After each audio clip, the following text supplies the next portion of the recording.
Oke, selamat datang di News Channel. Di video kali ini kami akan membahas manga Black Clover chapter 266. Sebuah chapter yang akhirnya menjelaskan cara Nahato mendapatkan kekuatan iblis, di mana cara Nahato ini kemudian digunakan untuk membantu Asta mendapatkan dan mengontrol kekuatan iblis. Tidak hanya itu, di chapter ini sang autor juga memberikan sebuah petunjuk kalau kerajaan Diamond akan ikut membantu kerajaan Heart dan kerajaan Clover untuk menyerang kerajaan Spade. Dan seperti biasa, sebelum masuk ke dalam pembahasan, jangan lupa untuk klik like, share, subscribe, serta tekan tanda loncengnya juga ya. Terima kasih. Kemudian langsung saja, berikut ini adalah pembahasan manga Black Clover chapter 266 yang sudah kami rangkum ke dalam beberapa hal menarik. Hal menarik pertama, di bagian awal cerita, Gajah diperlihatkan sedang berkomunikasi dengan Julius, dan di sini mereka berdua sedang membicarakan tentang persiapan penyerangan yang akan mereka lakukan 3 hari lagi. Tapi uniknya, selain menyebutkan kalau kerajaan Hati akan membantu kerajaan Clover, Gajah sempat mengatakan sesuatu dengan terjemahan sementara, negeri itu juga bersiap untuk semua tergantung pada mereka jika ingin tepat waktu. Ya, di sini kalimatnya emang rada ambigu dan belum jelas negeri manakah yang dimaksud oleh Gajah di sini dan apa yang sedang disiapkan oleh negeri tersebut. Lalu, bila terjemahan fans ini memang benar, maka ada 2 kemungkinan tentang negeri yang dimaksud oleh Gajah. Pertama, negeri yang dimaksud adalah kerajaan Spade yang bersiap untuk bertahan.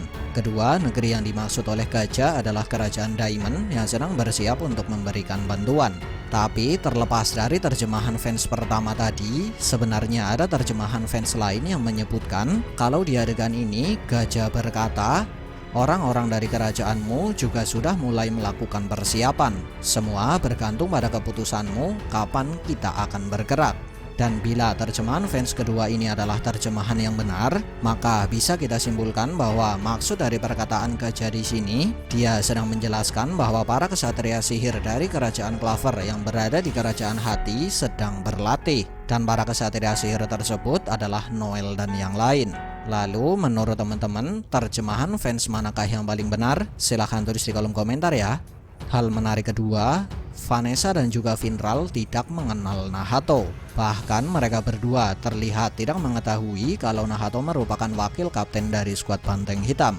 Dan karena hal ini tidak menutup kemungkinan kalau Nahato sendiri bergabung ke dalam skuad Banteng Hitam tanpa sepengetahuan Vinral dan juga Vanessa. Atau bahkan dia sudah bergabung dengan skuad Banteng Hitam sebelum Vinral dan Vanessa. Hal menarik ketiga, seperti apa yang dikatakan oleh Nahato di chapter 266, alasan dia tidak pernah ikut berkumpul dengan anggota skuad Banteng Hitam karena dia membenci skuad Banteng Hitam. Tapi mengapa dia mau menjadi wakil kapten dari skuad Banteng Hitam? Ya, tentu saja seperti apa yang dikatakan oleh Nahato, karena seorang kesatria sihir bisa melakukan apapun. Dengan kata lain, dia bisa mendapatkan wewenang untuk melakukan sesuatu. Dan ketika dia menjadi seorang wakil kapten, wewenang yang dia miliki akan semakin besar. Dan dia pun dapat bertindak atau melakukan sesuatu dengan lebih leluasa atau bebas. Kemudian dari fakta di chapter sebelumnya yang menyebutkan kalau dia langsung menjalankan misi dan pergi menuju kerajaan Spade sesaat setelah dia menjadi wakil kapten, maka ada kemungkinan alasan dia mau bergabung dengan skuad Banteng Hitam dan menjadi wakil kapten agar dia bisa mendapatkan wewenang atau kebebasan untuk menyelidiki kerajaan Spade. Lalu mengapa dia ingin menyelidiki kerajaan Spade? Ya, sepertinya ini berhubungan dengan pernyataan Nahato yang berbunyi kalau dia tidak akan memaafkan Dactriad. Dengan kata lain, dia ingin balas dendam kepada Dactriad. Lalu sebenarnya apa yang sudah dilakukan oleh Dactriad kepada Nahato? Apakah Dactriad sudah membunuh semua keluarga Nahato seperti anggapan dari beberapa fans? Atau mungkin Nahato memiliki alasan yang lain? Menarik untuk kita nantikan.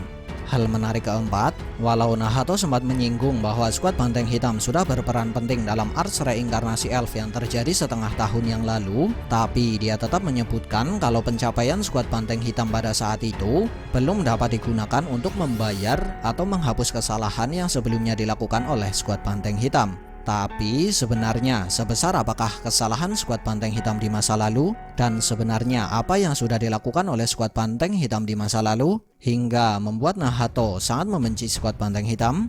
Ya, semoga saja ada sebuah flashback yang menjelaskan tentang kesalahan skuad Banteng Hitam di masa lalu yang dimaksud oleh Nahato. Hal menarik kelima, setelah menjelaskan bahwa dia membenci skuad Banteng Hitam, Nahato melanjutkan perkataannya dan menyebutkan semua keburukan dari beberapa anggota skuad Banteng Hitam. Bahkan dia beberapa kali menyebut kalau Kapten Yami hanyalah orang berandalan tidak berguna, hingga membuat orang paling pemalu di skuad Banteng Hitam berteriak dan menghentikan perkataan Nahato. Ya, untung saja di sini tidak ada makna dan juga Luck, karena menurut kami bila ada makna di adegan ini, dia pasti akan langsung marah ketika ada seseorang yang menjatuhkan Kapten Yami. Dan saat makna marah, Luck pasti akan ikut bertindak mengikuti makna. Kalau Zora ada di sini, menurut kami dia paling cuma ngoceh dan pergi. Oh iya, walaupun di adegan ini Nahato terkesan sedang menjatuhkan skuad Banteng Hitam, tapi menurutku ada kemungkinan kalau dia memiliki suatu alasan mengapa dia mengatakan hal tersebut. Ya, seperti misalnya sedang menguji Vinral dan yang lain. Dan ada kemungkinan juga kalau dia sedang berusaha agar Vanessa dan yang lain mau berlatih dan berusaha mendapatkan kekuatan baru. Dan bila ini memang benar, maka dia adalah orang yang suka menggunakan gaya psikologi terbalik. Terlebih lagi, sebelum Nahato pergi dari markas Banteng Hitam, dia sempat berkata, jika kalian masih ingin menyelamatkan orang berandal tak berguna itu, berusahalah untuk menjadi lebih kuat dalam 2 hari.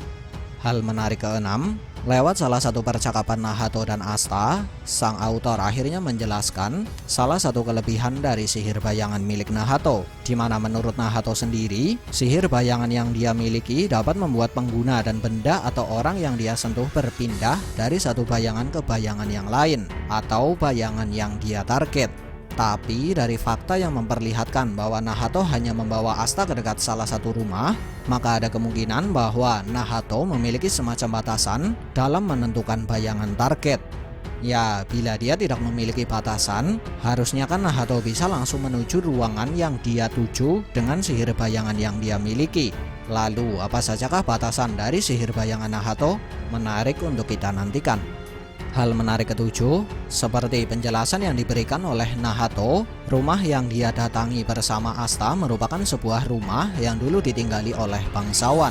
Dan uniknya di sini, Nahato terlihat sudah sangat familiar dengan rumah tersebut. Bahkan tanpa ragu dia dapat dengan mudah menemukan sebuah ruangan rahasia yang bisa dimasuki dengan menggunakan salah satu sihir bayangan miliknya. Ya, ruangan yang kami maksud di sini adalah ruangan yang akan dijadikan tempat ritual pemanggilan iblis Asta, sekaligus menjadi tempat Asta berlatih mengontrol kekuatan iblis. Hal menarik ke-8, menurut Nahato, Asta sebelumnya hanya menggunakan kekuatan iblis yang merembes keluar atau luber dari iblis Asta itu sendiri. Ya, hanya rembesan doang. Dan bila Asta ingin mendapatkan kekuatan iblis sejati dan mengontrol kekuatan iblis sejati, maka dia harus menjalani sebuah ritual pemanggilan iblis dan mengalahkan iblis itu sendiri.